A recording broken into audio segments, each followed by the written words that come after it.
दोस्तों, अगर आप जिंदगी में आगे बढ़ रहे हैं और तरक्की कर रहे हैं तो आपके दुश्मन अपने आप पैदा होने लगेंगे। ये इस दुनिया का सबसे कड़वा सच है। आचार्य चाणक्य कहते हैं कि जिस इंसान के कोई दुश्मन नहीं है, इसका मतलब है कि उसने जिंदगी में कभी कुछ बड़ा करने की कोशिश ही नहीं की। दुश्मन होना आपकी कामयाबी की सबसे बड़ी निशानी है। लेकिन एक समझदार इंसान अपने दुश्मन हमेशा बहुत सोच समझकर चुनता है। इस दुनिया में कुछ लोग ऐसे होते हैं जिनसे दुश्मनी मोल लेना सीधे अपने पैरों पर कुल्हाड़ी मारने के बराबर है। अगर आप जोश या घमंड में आकर इन लोगों से पंगा लेते हैं तो ये आपको उस हद तक नुकसान पहुंचा सकते हैं जिसकी आपने कभी सपने में भी कल्पना नहीं की होगी। आज हम चाणक्य नीति के उस गहरे राज को खोलेंगे और जानेंगे उन 7 लोगों के बारे में जिन्हें आपको भूल कर भी कभी अपना दुश्मन नहीं बनाना चाहिए। इसलिए मेरी आपसे बस एक ही गुजारिश है कि इस वीडियो को बिना स्किप किए शुरू से लेकर आखिर तक जरूर देखना। और हाँ, 7वें इंसान के बारे में जाने बिना तो वीडियो को बीच में छोड़ने की गलती बिल्कुल मत करना, क्योंकि वो इंसान सबसे ज्यादा खतरनाक है और क्या पता वो इस वक्त भी आपके बहुत करीब मौजूद हो। तो आइए शुरू करते हैं। पहला इंसान, वो जो आपके सबसे गहरे राज और आपकी कमजोरियां जानता हो। हम सभी की जिंदगी में कोई ना कोई ऐसा इंसान जरूर होता है जो किसी समय में हमारे बहुत करीब होता है। वो हमारा कोई पुराना दोस्त हो सकता है, कोई रिश्तेदार या कोई साथ काम करने वाला साथी हो सकता है। कई बार जब हम भावुक होते हैं या किसी भारी परेशानी में होते हैं तो हम अपने दिल का बोझ हल्का करने के लिए अपने घर के सारे राज, अपनी सारी कमजोरियां और अपनी पुरानी गलतियां उस इंसान को बता देते हैं। हमें लगता है कि वो इंसान हमारे इन राज को हमेशा अपने तक ही रखेगा और हमारी मदद करेगा। लेकिन आचार्य चाणक्य हमें एक बहुत बड़ी चेतावनी देते हैं। वो कहते हैं कि जो इंसान आपकी कमजोरियां जानता है, अगर किसी वजह से वो आपका दुश्मन बन जाए तो वो आपके लिए दुनिया का सबसे खतरनाक इंसान साबित होता है। क्योंकि जब कोई बाहरी दुश्मन आप पर वार करता है तो वो सीधा आपके काम पर वार करता है, जिसका जवाब आप आसानी से दे सकते हैं। लेकिन एक राजदार दुश्मन हमेशा आपकी उसी दुखती रग पर वार करता है जो आपने खुद उसे बताई थी। वो आपके उन्हीं गहरे राज का इस्तेमाल करके समाज में आपकी इज्जत को निशाना बनाता है और आपको मानसिक तौर पर पूरी तरह से तोड़ देता है। इतिहास गवाह है, रावण बहुत ज्यादा ताकतवर था, उसके पास धन और बल की कोई कमी नहीं थी, लेकिन उसे हराने का रास्ता सिर्फ उसका अपना भाई विभीषण जानता था, क्योंकि उसे रावण की नाभि का राज पता था। ठीक इसी तरह जब आपका राजदार आपके खिलाफ खड़ा होता है तो वो सीधा आपकी जड़ों पर वार करता है। इसलिए जिस इंसान को आपके पुराने सच या आपकी कमजोरियां पता हो, उससे कभी फालतू की बहस मत करो और ना ही उसे कभी अपना दुश्मन बनाओ। अगर कभी आपकी उससे अनबन हो भी जाए तो भी बहुत शांति और समझदारी के साथ बिना कोई शोर मचाए उससे दूरियां बना लो, ताकि वो गुस्से में आकर कभी आपके राज का गलत इस्तेमाल ना कर सके। दूसरा इंसान, कोई मूर्ख या सनकी इंसान जिसके पास सोचने समझने की अक्ल ना हो। दोस्तों, जब आपकी दुश्मनी किसी समझदार इंसान से होती है तो आपको पता होता है कि वो आप पर कैसे वार करेगा। आप उसके अगले कदम का अंदाजा लगा सकते हैं, क्योंकि एक समझदार इंसान हमेशा अपना फायदा और नुकसान देखकर ही कोई दांव खेलता है। लेकिन एक मूर्ख या सनकी इंसान का कोई लॉजिक नहीं होता। अगर आप किसी मूर्ख इंसान से उलझ जाते हैं तो वो अपने झूठे ईगो को शांत करने के लिए किसी भी हद तक जा सकता है। उसे इस बात से कोई फर्क नहीं पड़ता कि आपको नुकसान पहुंचाने के चक्कर में उसका खुद का कितना बड़ा नुकसान हो रहा है। वो आपको जलाने के लिए अपना खुद का घर भी आग के हवाले कर सकता है। आचार्य चाणक्य कहते हैं कि किसी मूर्ख इंसान से बहस करना या उसे अपना दुश्मन बनाना बिल्कुल एक पागल सांड के सामने लाल कपड़ा हिलाने के बराबर है। सांड को आपकी किसी बात, आपकी दौलत या आपके रुतबे से कोई मतलब नहीं है, वो बस सींग मारना जानता है। इसलिए अगर आपके आसपास कोई ऐसा इंसान है जो बिना बात के भड़कता है, जिसमें सोचने की समझ नहीं है या जो बात बात पर मरने मारने पर उतारू हो जाता है, तो उसे समझाकर अपना कीमती समय और अपनी ऊर्जा बर्बाद मत कीजिए। खामोशी से अपना रास्ता बदल लीजिए, क्योंकि मूर्ख से जीतना बहादुरी नहीं बल्कि आपकी सबसे बड़ी बेवकूफी है। तीसरा इंसान, जिसके पास जिंदगी में खोने के लिए कोई इज्जत ही ना हो। इसे बहुत ध्यान से समझना, क्योंकि ये वो भयंकर गलती है जो हम अक्सर अपने ईगो में आकर कर बैठते हैं। खुद को एक पल के लिए इस जगह रखकर देखिए। मान लीजिए आप अपनी गाड़ी से ऑफिस जा रहे हैं या अपने परिवार के साथ कहीं बाहर निकले हैं। आपने अच्छे कपड़े पहने हैं और समाज में आप एक इज्जतदार इंसान हैं। तभी अचानक सड़क पर कोई नशे में धुत शराबी या कोई आवारा इंसान आपकी गाड़ी के सामने आ जाता है और आपसे बेवजह उलझ जाता है। आपका ईगो हर्ट होता है। आप गुस्से में लाल होकर गाड़ी से बाहर निकलते हैं और सोचते हैं कि मैं इसे अभी सबक सिखाता हूं, और आप उसे खरी खोटी सुनाने लगते हैं। लेकिन अब जरा उस सामने वाले इंसान को देखिए। वो इंसान पूरी तरह से बेशर्म है। उसे इस बात से रत्ती भर भी फर्क नहीं पड़ता कि सड़क पर तमाशा बन रहा है। वो सरेआम आपको भद्दी और गंदी गालियां देने लगता है। आसपास तमाशबीनों की भीड़ जमा हो जाती है। लोग अपने मोबाइल निकालकर आपका वीडियो बनाने लगते हैं। अब एक गहरी सांस लीजिए और खुद सोचिए, इस पूरे तमाशे में असली नुकसान किसका हुआ? क्या उस सड़क छाप इंसान का? बिल्कुल नहीं। उसकी तो कल भी कोई इज्जत नहीं थी और आज भी नहीं है। वो तो इस तमाशे का पूरा मजा ले रहा है।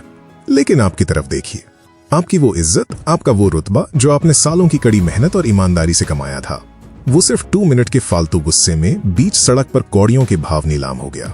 आचार्य चाणक्य बहुत ही कड़वा सच कहते हैं। वो कहते हैं कि अगर आप सफेद और साफ कपड़े पहनकर किसी कीचड़ से सने हुए इंसान के साथ कुश्ती लड़ेंगे तो कीचड़ वाले को कोई फर्क नहीं पड़ेगा, क्योंकि उसे उसी कीचड़ में रहने की आदत है। लेकिन आपके वो सफेद कपड़े हमेशा के लिए गंदे हो जाएंगे। इसलिए जिस इंसान का समाज में कोई स्तर ना हो जो अपनी बेइज्जती से ना डरता हो, ऐसे इंसान से डर कर नहीं बल्कि घिन खाकर दूर हट जाओ। ये लोग आपकी जिंदगी के उस ब्लैक होल की तरह हैं जो आपकी सारी अच्छी सोच और ऊर्जा चूस लेंगे। उन्हें उनके हाल पर छोड़ दो और खामोशी से आगे बढ़ जाओ। चौथा इंसान, वो जो आपके सामने हद से ज्यादा मीठा बोलता है और हमेशा आपकी तारीफ करता है। दोस्तों, एक खुले दुश्मन से निपटना बहुत आसान होता है, क्योंकि आपको पता होता है कि वो आपके खिलाफ है और वो आप पर सामने से वार करेगा। आप उससे बचने की तैयारी कर सकते हैं। लेकिन वो इंसान जिसके दिल में जहर और जीभ पर शहद हो, वो इस दुनिया का सबसे खतरनाक इंसान होता है। ये वो लोग होते हैं जो हमेशा आपके साथ चिपके रहते हैं, आपकी हर सही गलत बात में हामी भरते हैं और आपको ये महसूस कराते हैं कि वो आपके सबसे बड़े शुभचिंतक हैं। अगर आप किसी बात पर ऐसे इंसान से खुल्लम खुल्ला दुश्मनी कर लेते हैं तो वो आपके सामने तुरंत झुक जाएगा। वो आपके सामने रोने लगेगा, हाथ जोड़कर माफी मांग लेगा और कहेगा कि मेरी तो कोई गलती ही नहीं है। आपको लगेगा कि आपने उसे हरा दिया, लेकिन पीठ पीछे वो आपके खिलाफ ऐसी खौफनाक साजिश रचेगा जिसकी आपको भनक तक नहीं लगेगी। वो आपकी पीठ में तब खंजर भौंकेगा जब आप उसे गले लगा रहे होंगे। आचार्य चाणक्य बहुत ही कड़क शब्दों में कहते हैं कि जो इंसान जरूरत से ज्यादा मीठा बोलता है उस पर कभी भरोसा मत करो और ना ही उससे कभी खुलेआम दुश्मनी करो। ऐसे जहरीले लोगों से लड़कर नहीं बल्कि बहुत ही खामोशी के साथ बिना उन्हें एहसास दिलाए अपनी जिंदगी से दूर किया जाता है। पांचवा इंसान, जो आपसे ताकत, पैसे और रुतबे में बहुत ज्यादा बड़ा हो। कुछ लोग सोचते हैं कि अगर कोई बहुत बड़ा और अमीर आदमी मेरी बेइज्जती करे तो मैं उसे नहीं छोड़ूंगा, मैं उसे अपनी सच्चाई और अपनी हिम्मत दिखाऊंगा। दोस्त, अगर आप भी ऐसा सोचते हैं तो आप अपनी जिंदगी की सबसे बड़ी भूल कर रहे हैं। मान लीजिए आप एक कंपनी में काम करते हैं या आपका कोई छोटा बिजनेस है और आपने अपने झूठे ईगो में आके अपने बॉस या शहर के किसी बहुत रसूखदार इंसान से दुश्मनी कर ली। आपको लगा कि आप फिल्मों के हीरो हैं और अंत में सच्चाई की ही जीत होगी। लेकिन असल जिंदगी कोई 3 घंटे की फिल्म नहीं है। एक बहुत ताकतवर इंसान कभी सड़क पर उतरकर आपसे गाली गलौज नहीं करेगा। वो खामोशी से आपका ऑक्सीजन काट देगा। वो अपने एसी कमरे में बैठकर सिर्फ एक फोन घुमाएगा और आपकी नौकरी चली जाएगी। वो अपने पैसों के दम पे आपके बिजनेस के सारे रास्ते बंद कर देगा। वो आपको आर्थिक और मानसिक तौर पर इतना तोड़ देगा कि आप डिप्रेशन में चले जाएंगे और आप कुछ नहीं कर पाएंगे, क्योंकि सिस्टम उसके पैसों का गुलाम है। आचार्य चाणक्य कहते हैं, पैदल चलते हुए एक पागल हाथी से सीधे टकराना कोई बहादुरी नहीं है, ये बेवकूफी है।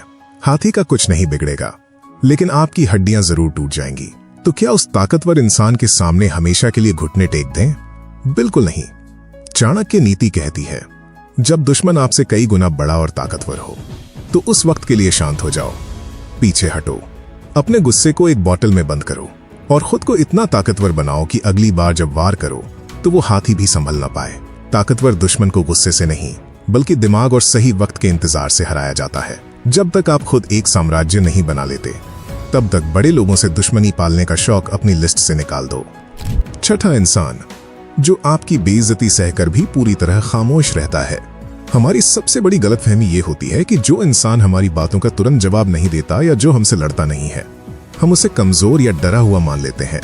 जब हम गुस्से में किसी पर चिल्लाते हैं और वो सामने से हमें गालियां देता है तो हमें पता होता है कि वो हमारा क्या बिगाड़ सकता है। हम उसके गुस्से को पढ़ सकते हैं। लेकिन दोस्तों, जरा उस इंसान के बारे में गहराई से सोचिए जिसे आपने भरी महफिल में नीचा दिखाया, जिसे आपने 4 लोगों के सामने खरी खोटी सुनाई, लेकिन उसने पलटकर आपको एक भी शब्द नहीं कहा। वो बस अपनी शांत आंखों से आपको देखता रहा, हल्का सा मुस्कुराया और वहां से चुपचाप चला गया। आपको उस वक्त लगता है कि आप जीत गए और वो आपसे डर गया। लेकिन आचार्य चाणक्य कहते हैं कि इस दुनिया में उस खामोश इंसान से ज्यादा खौफनाक कोई दूसरा दुश्मन नहीं हो सकता। जो कुत्ता भौंकता है वो कभी काटता नहीं है, लेकिन जो शांत रहता है वो सीधा आपकी गर्दन दबोचता है। एक खामोश इंसान तुरंत कोई पलटवार नहीं करता, वो अपना गुस्सा पी जाता है और खामोशी से आपकी हर चाल, आपकी हर कमजोरी को पढ़ना शुरू कर देता है। वो उस दिन का इंतजार करता है जब आप सबसे ज्यादा कमजोर होंगे, और जब उसका वक्त आता है तो वो कोई शोर नहीं मचाता। वो सीधा ऐसा भयानक वार करता है कि आपको संभलने का या माफी मांगने का कोई मौका भी नहीं मिलता। शांत समंदर को देखकर कभी उसकी गहराई का अंदाजा मत लगाना, क्योंकि जब उसमें तूफान आता है तो वो बड़े बड़े जहाजों को हमेशा के लिए निगल जाता है। इसलिए जो इंसान अपनी भावनाओं को छुपाना जानता है और बेइज्जती सहकर भी शांत रहता है, उसे भूल कर भी अपना दुश्मन मत बनाना। 7वां और सबसे खौफनाक इंसान, आपके घर का भेदी या आपके लिए काम करने वाला आपका कोई करीबी। ये वो भयंकर गलती है जो अक्सर लोग पैसे और ताकत के अंधे घमंड में आकर करते हैं। वो लोग जो आपके घर में काम करते हैं, आपका ड्राइवर, आपका रसोइया, आपके बिजनेस का पुराना कर्मचारी, आपका अकाउंटेंट या आपका पर्सनल असिस्टेंट। जब किसी इंसान के पास ताकत आती है तो उसे लगता है कि ये लोग तो मेरे पैसों पे पल रहे हैं, हम जब चाहें इन्हें जलील कर सकते हैं। इंसान अक्सर अपने इसी झूठे घमंड में आकर इन लोगों को कीड़े मकोड़े समझने लगता है और बात बात पर उनका अपमान करता है। लेकिन चाणक्य नीति की इस सबसे डरावनी सच्चाई को आज ही अपने दिमाग में बैठा लीजिए। जो इंसान आपके रोजमर्रा के कामों से जुड़ा है, जिसके हाथ में आपका खाना है, या जो आपके बिजनेस के सारे पासवर्ड, खाते और आपके काले सच जानता है, उससे दुश्मनी करना सीधा अपनी मौत और बर्बादी के कागजों पर हस्ताक्षर करना है। जरा सोचिए, अगर आपने अपने ड्राइवर की बेइज्जती की है और वो मन ही मन आपसे नफरत करने लगा है, तो जब आप गाड़ी में सो रहे होंगे आपकी जान उसके हाथ में है। अगर आपने अपने अकाउंटेंट को सबके सामने जलील किया है, तो वो एक झटके में आपके बिजनेस के सारे अहम राज आपके विरोधियों को बेच सकता है। वो अंदर रहकर आपको ऐसे खोखला कर सकता है कि आपको खबर तक नहीं होगी और आपका पूरा साम्राज्य ताश के पत्तों की तरह ढह जाएगा। चाणक्य साफ कहते हैं कि जो आपके अधीन काम करते हैं, उनसे डरकर नहीं बल्कि समझदारी और इज्जत के साथ पेश आओ। कभी उनके स्वाभिमान पर चोट मत करो। इतिहास गवाह है, जब घर का भेदी दुश्मन बनता है तो वो बड़े से बड़े रावण का भी घमंड चकनाचूर कर देता है। दोस्तों, दुश्मन होना कोई बुरी बात नहीं है, लेकिन गलत इंसान से दुश्मनी मोल लेना सबसे बड़ी बेवकूफी है।